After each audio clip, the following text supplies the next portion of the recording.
Thank you and welcome to the show today. The topic today is minority health issues, and we're fortunate to have with us this morning to talk about minority health issues Miss LMcClellan from Meharry Medical College, and of course Miss McClellan is with the Sickle Cell Project at Meharry Medical College, and with Miss McClellan is Miss TLester. Miss Lester is with the Metropolitan Health Department.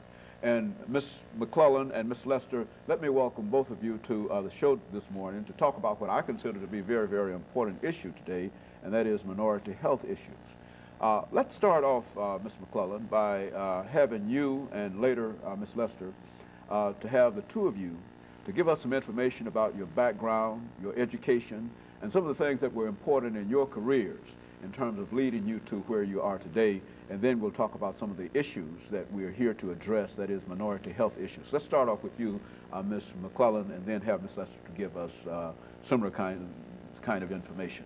Okay.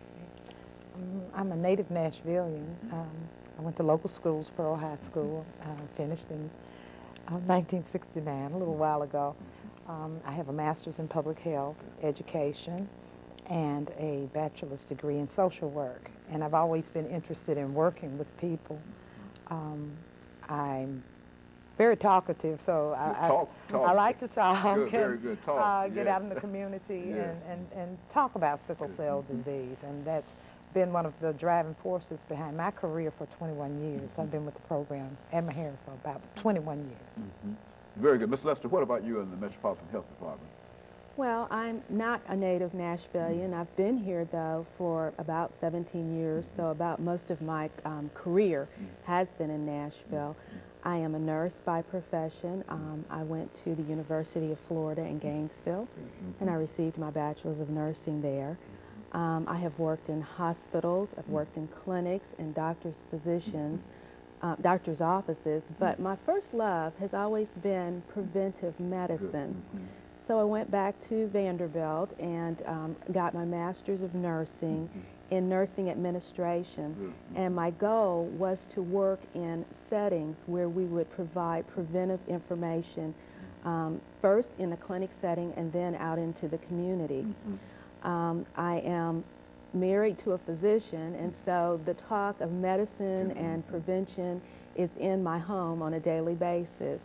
And I'm honored to be here with you today. Very good. And let me thank both of you for being here today. You know, Ms. McClellan, I think one of the issues that we have seldom had an opportunity to talk about dealing with minority health issues, and that is the issue of sickle cell anemia.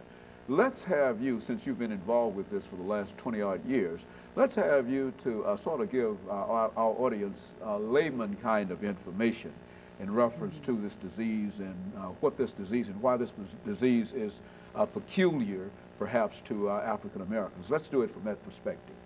Okay. Sickle cell anemia is the most frequently identified of the sickle cell diseases, and many people are not aware that there is more than one type of sickle cell disease. But we most often hear about sickle cell anemia.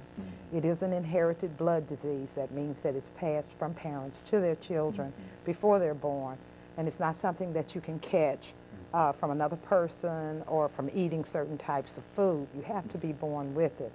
It is a disease that can cause a number of severe medical problems related to, most likely, pain is one of the hallmarks of sickle cell disease, where the red blood cells in the body, which are responsible for carrying oxygen, have a tendency to change from a round shape to a shape sort of like a banana. And that's how the disease got its name, because the cells curve like a farmer's sickle. But a lot of people have never seen a farmer's sickle, so we use different analogies today, sort of like a banana. And when this happens, the cells become very stiff, and they don't move very easily in the blood vessels in the body. They have a tendency to clump together and form clots, especially in the very small blood vessels called the capillaries. This can occur in any part of the body, and wherever it happens, it causes pain, which can range from very mild pain to severe pain requiring hospitalization and treatment with very strong painkillers. A lot of people think that sickle cell disease has been cured because you don't